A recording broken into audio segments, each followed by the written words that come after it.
So Renée, you've designed the costumes for the Torrents as well. That's right. It requires a bit of research of the period, what was going on during the time in that period, the cut of clothing and what sort of fabrics were used, and then sort of pulling that together with the description of the characters in the script, as well as consultation with Claire, the director, as to how she kind of envisages the characters at this point in time, and then and together we come together with some costumes. Once you get an actor into a fitting room, and you start playing with stock items, playing with things that we're making, the actor also comes to the table with all their ideas for the character, and so it's a collaboration. If we were to look at a Victorian costume, how would we know that it's Victorian era? What are some classic things to look out for? Well, the women are corseted, full-length skirts. The skirts aren't too full, although they used to have some sort of little bustle pad or something on the back to create a little bit more fullness at the back of the skirt.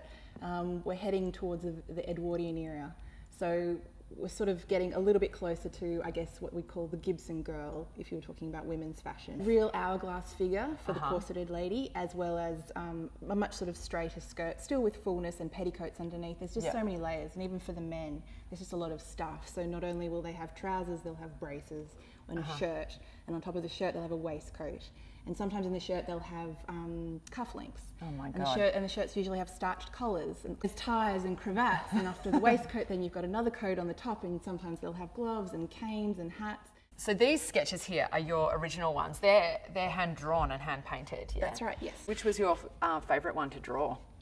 I think I most enjoyed doing Christie's. Yeah, that's fun. Because the ink splatter all over the top of his apron and shirt. Yeah. So Christie, played by Jeff Kelso, he kind of works at the printing press in the newspaper office. So he's kind of at the very front line of the ink press, shall we say. Yeah. And so, his costume will be quite splattered with ink. In some of the notes that you provided, which is really great, for like John Manson and for Bernie, you had some notes about how the costumes fit, which I thought was really interesting details. Yeah, so with Bernie's character, played by Rob Johnson, he's playing a teenager, a bit of a gawky teenager, is what's written in the script. And he's also very lanky, he's quite a tall actor, but we kind of wanted to make him feel even more clumsy and lanky and shorten his trousers a little bit.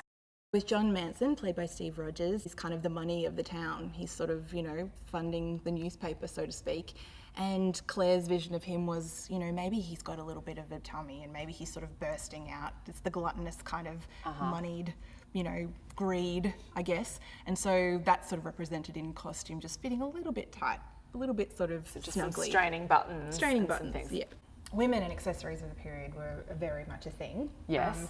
And the difference between these two female characters in this production are quite distinct. Oriel makes the distinction between Jenny Milford, played by Celia, as being, very pretty, but just very straight down the line and very business. Yep. So she's very clean and uncluttered and in my mind, she's essentially wearing what a woman would wear as a female business suit of the time. Right, and I like this. So there's some pinstripes and... That's right, and it's very simple blouses, sort of tucked into skirts, that sort of thing. More like a necktie, scarf. And it's a slightly masculine sort of version, of dressing. Whereas Gwyn Thomas, played by Emily, she has multiple costume changes.